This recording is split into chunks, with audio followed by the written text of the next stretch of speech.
بسم اللہ الرحمن الرحیم الحمد للہ رب العالمین والصلاة والسلام علی سیدنا و مولانا محمد خاتم النبیین وعلی آلہ واصحابہ اجمعین وعلی کل من تبعہم بإحسان الی یوم الدین. اما بعد،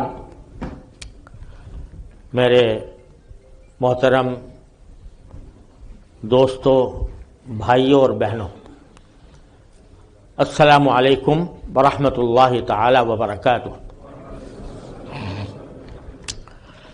یہ میری خوش قسمتی ہے کہ آج اس ملک میں آپ حضرات سے ملاقات کرنے کا اور کچھ بات کرنے کا اللہ تعالی نے موقع عطا فرمایا. میں خاص طور پر شیخ سعید مقدمی حفظہ اللہ تعالیٰ کا شکر گزار ہوں کہ انہوں نے مجھے یہ موقع فراہم کیا. مجھ سے فرمایا گیا ہے کہ چند منٹ میں پہلے کچھ اردو میں عرض کروں اور اس کے بعد پھر اسلامک فائنانس کے موضوع پر انگریزی میں بات کروں. تو میں اپنے بھائیوں سے یہ عرض کرنا چاہتا ہوں کہ سب سے پہلے تو میں آپ کو مبارکباد دیتا ہوں کہ آپ حضرات اس ملک میں الحمدللہ اپنے دینی تشخص کو اور دینی پہچان کو آپ نے اپنے برقرار رکھا ہوا ہے. اللہ تعالیٰ اس میں مزید ترقی عطا فرمائے. آمین.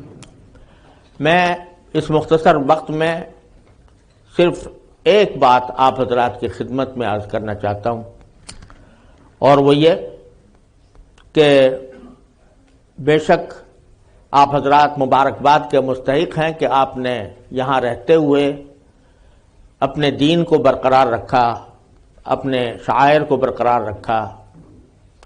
اللہ تعالیٰ اس میں مزید ترقی عطا فرمائے.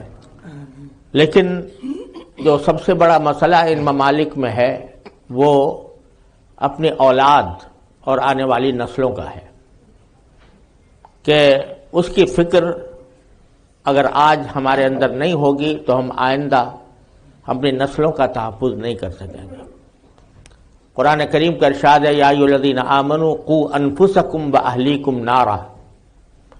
اے ایمان والو، تمہیں اپنے آپ کو بھی جہنم سے بچانا ہے اور اپنی اولاد کو بھی جہنم سے بچانا ہے.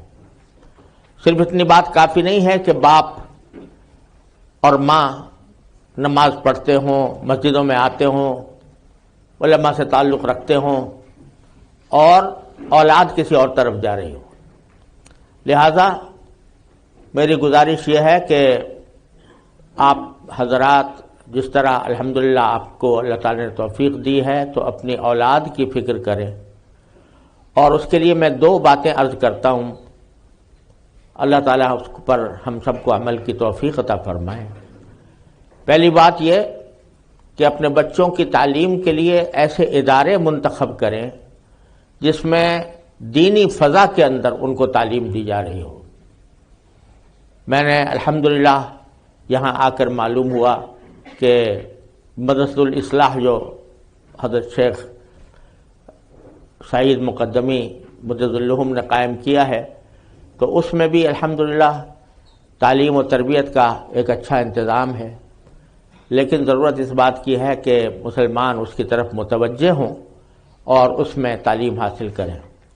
مجھے یہ بھی بتایا گیا ہے کہ متعدد اسلامی اسکول یہاں پر قائم ہیں بچوں کی تعلیم و تربیت کے لیے. تو میں یہ گزارش کرتا ہوں کہ اپنے بچوں کو وہاں پر بھیجنے اور ان کی تعلیم و تربیت کا اہتمام کرنے کی ضرورت ہے. ہر مسلمان کو اس سے فائدہ اٹھانا چاہیے.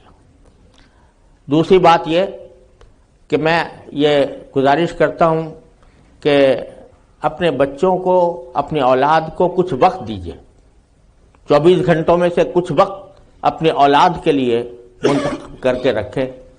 مثلا رات کو سب جمع ہوں تو اس وقت کوئی دینی مذاکرہ ہو، کوئی دینی کتاب پڑھی جائے، کوئی معلومات دینی فراہم کیے جائیں. انبیاء کرام علیہ السلام کے واقعات، صحابہ کرام کے واقعات یہ ان کے سامنے پڑھے جائیں اور ان کو رفتہ رفتہ دینی معلومات سے آگاہ کیا جاتا رہے۔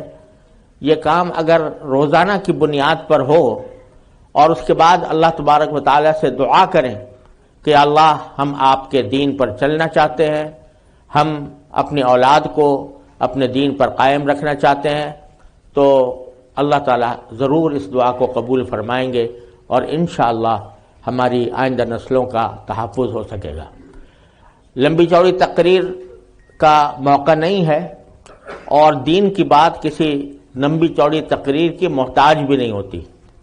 مختصر بات بھی اگر اللہ تبارک و تعالیٰ اخلاص سے کہنے اور سننے کی توفیق عطا فرمائے تو وہ کافی ہو جاتی ہے، اور لمبی چوڑی تقریریں اگر اخلاص سے خالی ہوں اور سامعین کے توجہ سے خالی ہوں تو پھر ان کا بھی کوئی فائدہ نہیں ہوتا۔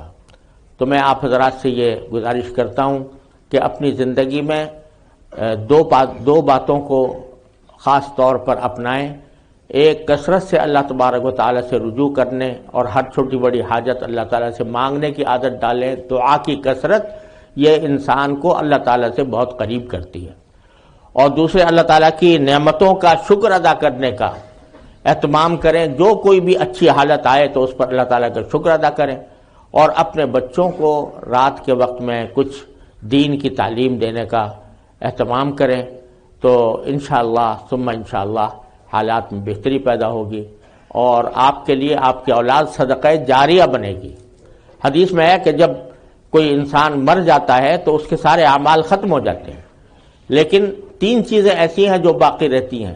ایک یہ کہ اس نے کوئی علم کی بات چھوڑی ہو جس سے لوگ فائدہ اٹھاتے ہوں، اور دوسرے کوئی صدقہ جاریہ ہو، یا ایسی اولاد چھوڑ کر جائے جو اس کے حق میں دعا کرتی ہو۔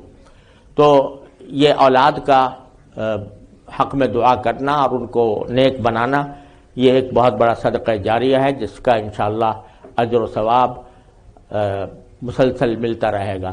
اللہ تبارک و تعالیٰ اپنے فضل و کرم سے، اپنے رحمت سے ہم سب کو اس کی توفیق عطا فرمائے۔ وآخر دعوانا الحمدللہ۔